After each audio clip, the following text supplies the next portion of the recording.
강원도 화천군이 농촌 지역 여성들의 보육 부담을 덜어주기 위해 공동 돌봄 시설을 설치합니다.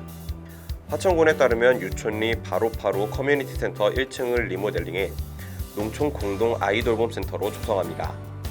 9월 개관 예정인 센터는 국공립인 화천 어린이집에 위탁돼 간동 분원으로 운영될 예정입니다. 경기도가 이재명 도지사의 민선 7기 교통약자 이동권 보장 공약인 특별교통수단 1116대 확보가 연내 조기 달성될 전망이라고 밝혔습니다. 특별교통수단은 교통약자의 이동편의 증진법에 의거해 장애인, 고령자, 임산부 등 교통약자들의 이동을 지원하고자 휠체어 등의 장비를 장착한 차량을 말합니다. 경기도는 2018년부터 2020년까지 3년간 시군비를 포함해 총 2,581억 원을 투자했고 현재까지 총 1,101대의 특별교통수단을 확보해 시군별 이동지원센터를 통해 운영 중입니다. 롯데호텔 울산 샤롯데 봉사단이 울산 남구청을 방문해 남구지역 다함께 돌봄센터 5곳에 맘편한 꾸러미 120박스를 울산 사회복지공동모금회를 통해 전달했다고 밝혔습니다. 맘편한 꾸러미 안에는 마스크 15장, 아동 안전 가방 커버, 미니 선풍기, 마스크 스트랩 등이 담겨 있으며 남구 다함께 돌봄센터 5곳을 이용하는 아동들에게 전달될 예정입니다. 충남 서천군이 2020 지방자치단체 저출산 대응 우수사례 경진대회에서 우수상인 국무총리상을 수상해 특별교부세 1억 원을 확보했다고 밝혔습니다. 서천군은 작은 마을 1개에서 찾은 거대한 1개의 돌봄을 통해 고령화율이 50%가 넘는 한산면의 사례를 소개하면서 지역 커뮤니티 자원을 활용한 돌봄 체계 구축을 통해 저출산 극복 노력이 높은 평가를 받았다고 설명했습니다. 대전시 서구가 내년 6월까지 샘머리 공원 내에 사계절형 놀이시설물인 그린 워터존 조성 사업을 추진한다고 밝혔습니다. 이 사업은 샘머리 공원 내에 음악 바닥 분수와 유학 퀴즈풀, 물순환 체험학습 공간, 물놀이형 놀이대 등 물놀이 시설과 놀이터가 결합된 사계절형 놀이시설물을 만드는 사업입니다. 충북 증평군이 꿈나무 작은 도서관을 개관했다고 전했습니다. 증평군의 8번째 작은 도서관으로 그동안 유휴 공간으로 방치된 37사당 관사관리동을 리모델링해 2층에는 어린이 유아 자료실, 북카페, 일반 열람실 등을 갖췄습니다. 경남 진주시가 연안도서관 등 시립도서관에서 열리는 하반기 문화교실 수강생을 모집한다고 전했습니다.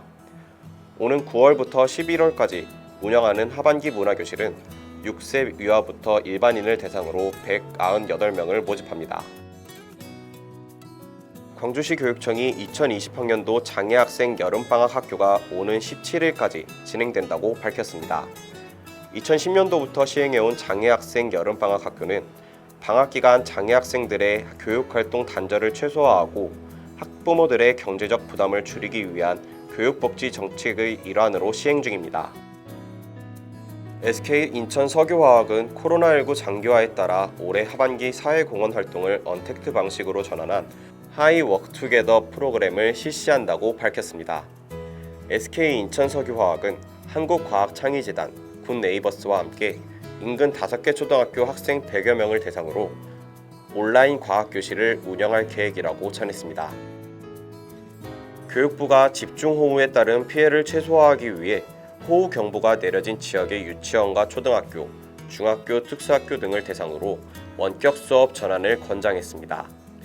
아울러 교육부는 집중호우가 예상되는 지역의 재해 취약시설 점검을 철저히 하고 교육시설 재난 공제회를 통한 공제급여 및 재난안전관리 특별교부금을 통해 응급복구를 지원한다는 방침을 전했습니다.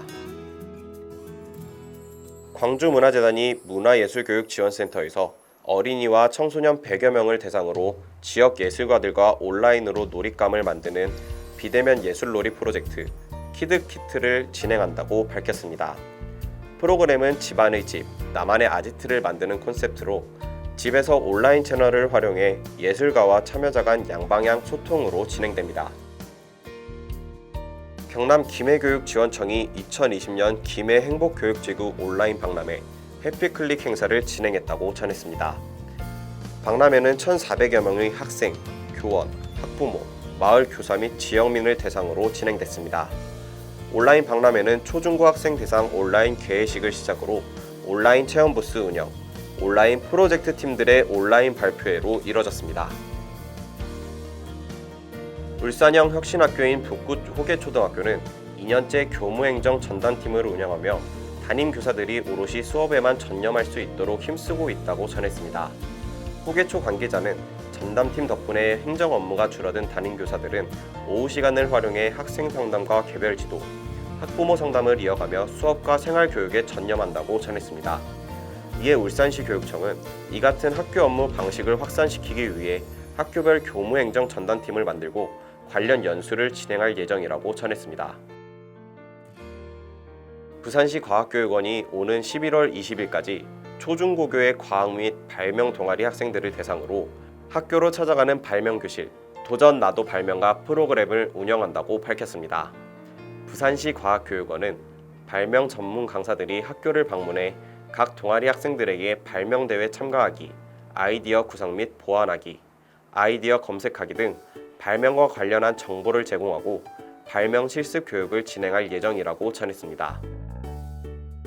과학기술정보통신부는 관계부처 합동으로 대통령 직속 4차 산업혁명위원회 제17차 전체회의에서 전국민 디지털 리터리시 함양을 위한 전국민 인공지능 소프트웨어 교육 확산 방안을 발표했습니다. 과기부는 초등학교 때부터 대학원 때까지 인공지능 소프트웨어 중심 교육체계로 개편해 미래 선도 인력을 양성하고 체계적인 초중등학교 인공지능 소프트웨어 교육을 위해 인공지능 교육 내용, 범위 기준을 마련하고 교육과정 개정 시 정보 수업 시간을 확대한다고 전했습니다. 경기도 용인시가 지역 내 두창 대연초등학교 실내체육관 건립에 10억 1,455만 원을 지원한다고 밝혔습니다. 이를 위해 시는 교육청과 협력해 2차 추경으로 지원금을 확보했다고 전했습니다. 앞서 시는 지난 3월 용마초, 대지중, 능원초, 남사초, 좌항초, 대지초교 등 6개 학교 실내체육관 건립을 위해 보조금 약 30억 원을 지원한 바 있습니다.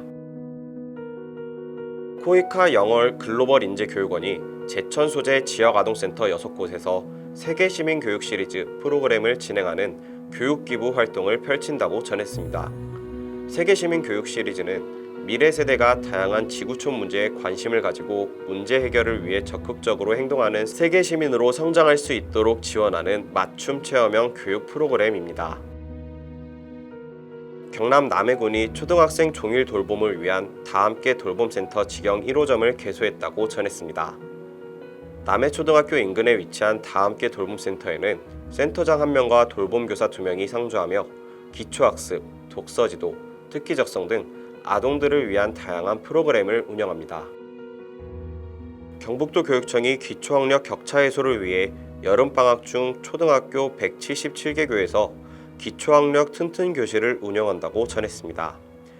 참여 대상은 초등학교 3학년에서 6학년 학생과 학습 부진이 우려되는 저학년 학생으로 교육청은 코로나19로 인해 온라인 개학, 온라인 수업과 등교 수업의 병행으로 기초학력 격차가 커질 것으로 예상된다며 여름방학 중 1, 2주 동안 학습 결손 방지를 위해 집중 지도할 것이라고 전했습니다. 특허청이 일산 킨텍스에서 대한민국 학생 발명 전시회를 개최했다고 전했습니다.